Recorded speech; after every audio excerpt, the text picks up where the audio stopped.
Olá, eu sou Benilda e quero conversar um pouquinho hoje sobre a questão do extermínio da juventude negra no Brasil.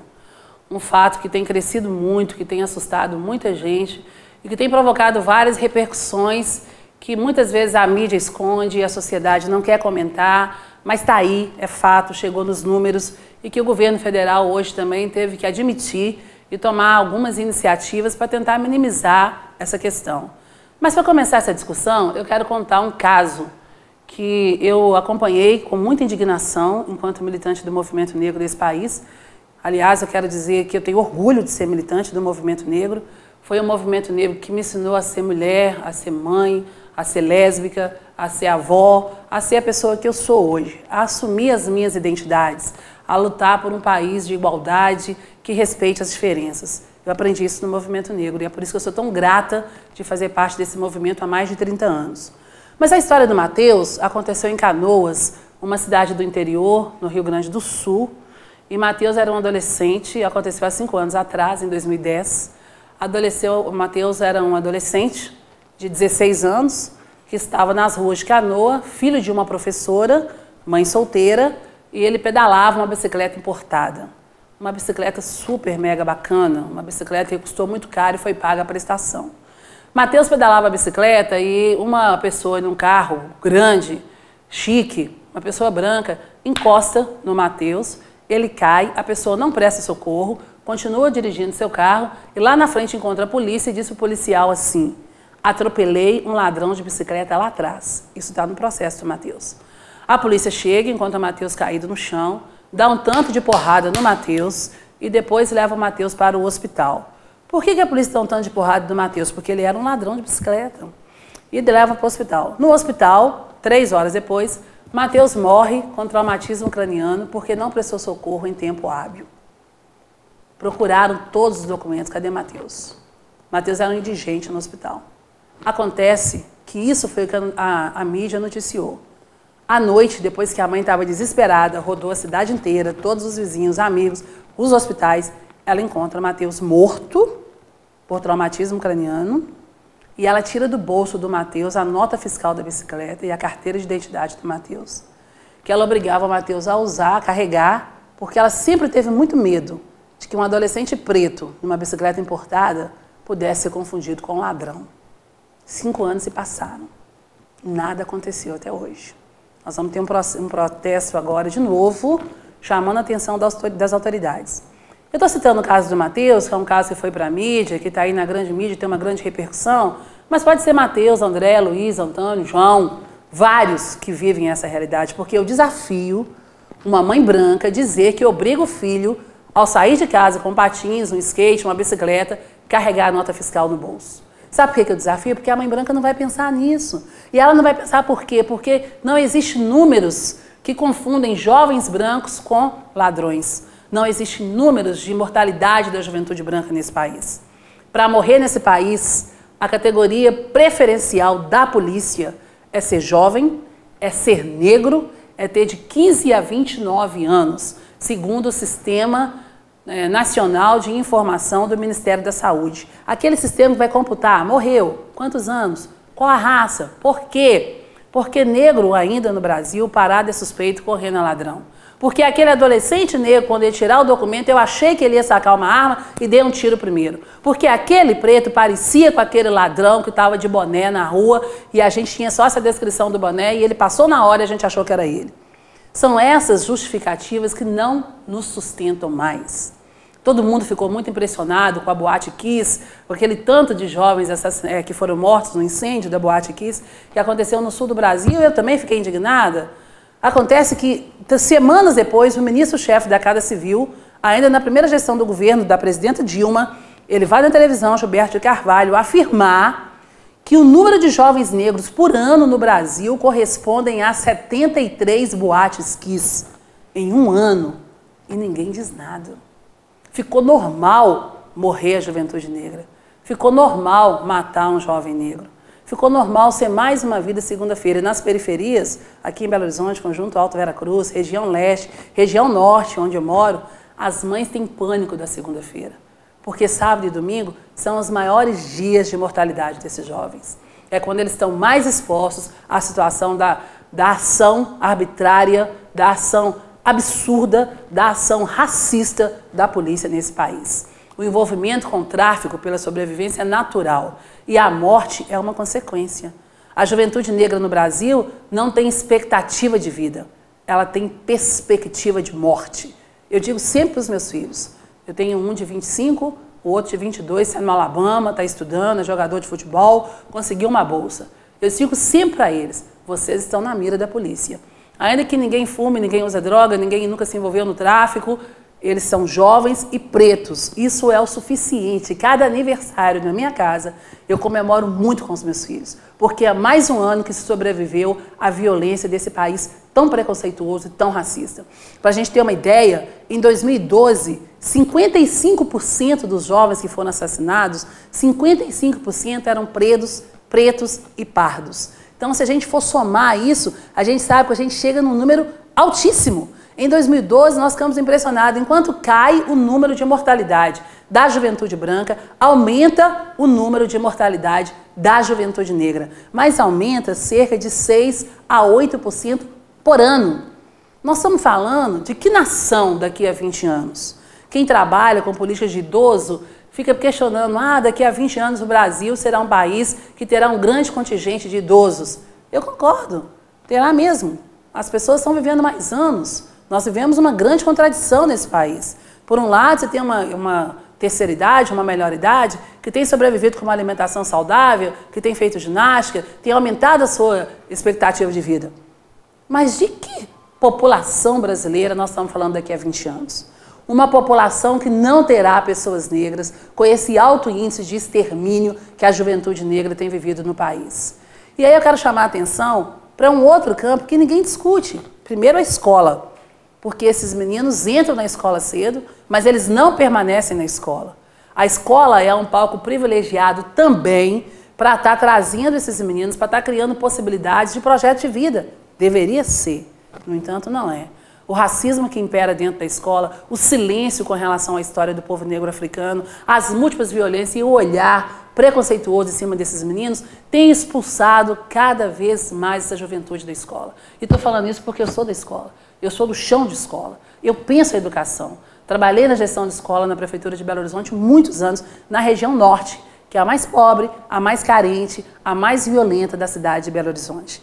E lá, durante 5 anos da minha gestão, eu perdi 32 jovens negros, alunos nossos, para o tráfico de drogas.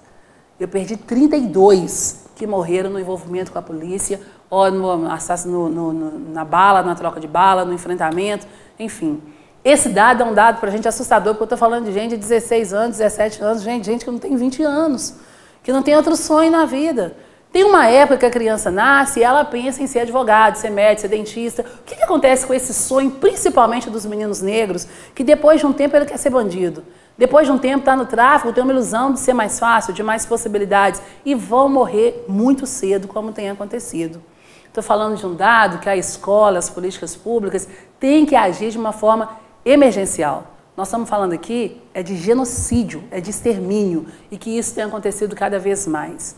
Mas tem uma outra pessoa também nesse campo, em que a gente não discute, que são as mães que hoje, lamentavelmente, têm engrossado a camada da população de rua na cidade de Belo Horizonte. São mães que perderam, assim como Tereza perdeu o Mateus, mães que perderam os filhos e que saem hoje pelas ruas gritando pelo nome deles, sabendo que esses meninos não vão voltar.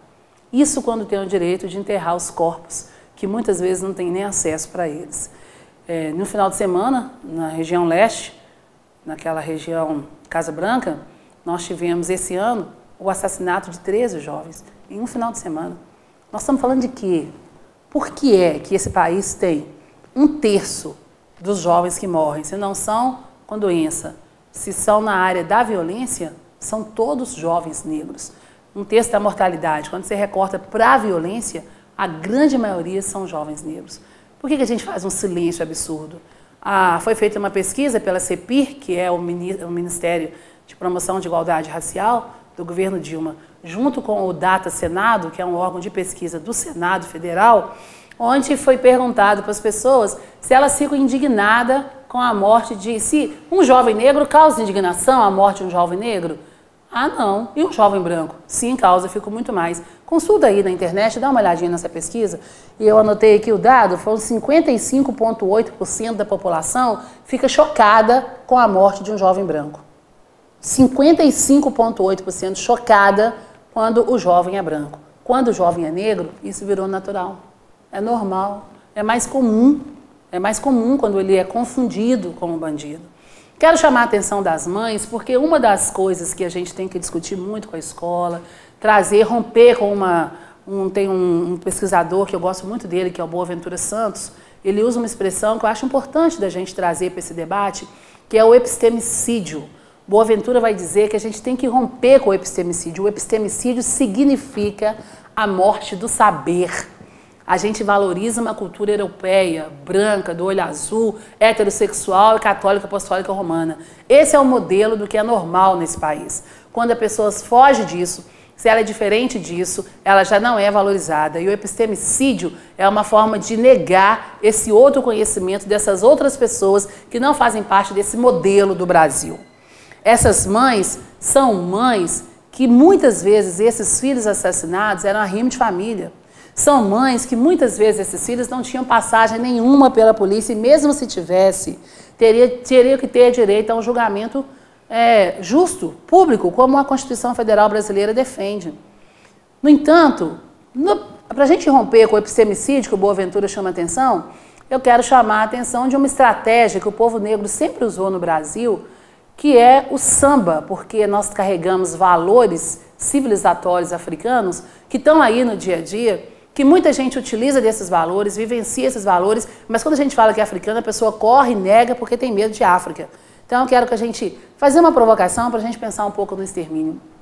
O samba foi o primeiro instrumento de inclusão do povo negro na sociedade. Tanto é que o primeiro samba gravado foi em 1916 com Donga pelo telefone, onde ele já denunciava a violência policial. Vocês vão lembrar bem, o chefe da polícia pelo telefone mandou me avisar, né? Que se não parasse aquele samba lá, ele ia prender todo mundo. O Marechal Teodoro da Fonseca fala naquele tempo da lei da vadiagem, se esses negros não pararem de tocar tambor, vai ser todo mundo preso. Então a polícia sempre nos ameaçou. E uma forma que o povo negro, de denunciar a violência foi através do samba. Então, pelo telefone, era uma denúncia que Donga fazia para dizer, por favor, olha a gente, não deixe que a polícia venha. Então, se o samba foi aceito e muitas estratégias de denúncias sociais, raciais e violência foi através do samba, até hoje o povo negro usa o samba, que é diferente do pagode, para denunciar a violência.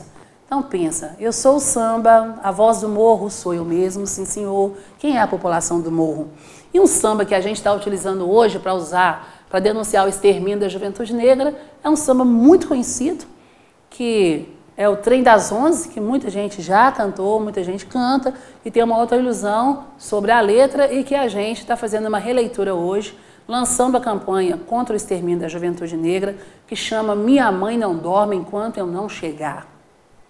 A gente quer dizer o quê? Que esse povo negro traz valores e que a gente tem que romper com o epistemicídio para conhecer a cultura africana, das quais eu estou citando o samba como um exemplo, um dos vários, múltiplos, inúmeros exemplos, que a ancestralidade faça com que a gente assuma a nossa identidade e estejamos nesse lugar. O Trem das 11 também foi uma ferramenta para isso. Não posso ficar nem mais um minuto com você. É um jovem preto namorando uma companheira, namorando uma menina, sonhando com a casa, sonhando em ter projeto de vida. Um menino de 16 anos com um boné, embaixo de uma árvore, morrendo de amor, numa lua cheia, beijando na boca e pensando, eu não posso ficar não, meu amor, porque eu não posso porque eu tenho um trem, se eu perder o trem que sai às 11 horas, só amanhã de manhã. O que a gente quer chamar a atenção do povo do Brasil, desse país que mata essa juventude? Tem uma grande juventude aí que sonha, que tem projeto de vida, que quer beijar na boca, que quer ter trabalho, quer ter escola e que está sendo alijado, não está podendo concluir nem esse ciclo inicial da juventude para estar em um outro lugar, senão no cemitério. Então a nossa campanha vai dizer, sinto muito amor, mas não pode ser, porque eu moro lá em Jaçanã. Quem nunca foi a São Paulo, pela letra da música Trem das 11, sabe que o Jaçanã é um lugar longe de periferia. Então a gente quer discutir sim, quem são as pessoas que moram na periferia? Cadê esse jovem que mora na periferia? Por que ele tem horário para sair do centro da cidade? Quem define o trem que sai às 11 horas? Por que 11 horas o centro da cidade tem que estar limpo? Para quem dormir tranquilo? Eu moro lá em Jacenã, você perdeu o trem, sai 11 horas, só amanhã de manhã.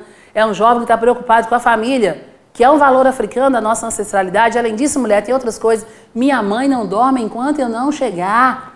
Eu sou filho único, eu tenho minha casa para olhar. Nós estamos falando de quê? De um menino que se preocupa com a casa, que usa os seus valores africanos, que usa esse valor de benção mãe, como está você, que usa um valor em que, para nós da cultura negra, quando você tem uma ascensão social, você tem um salário melhor, você não vai pensar em trocar de carro, você vai pensar em pagar o aluguel do seu sobrinho que está atrasado, pagar a creche da sua prima, que não tem como manter, a faculdade da sua irmã, que também está atrasada, porque é uma família que carrega valores de partilhas, de famílias agregadas, alargadas. Então esse menino corre para casa porque ele tem horário e a mãe dele ele é filho único e eu tenho minha casa para olhar.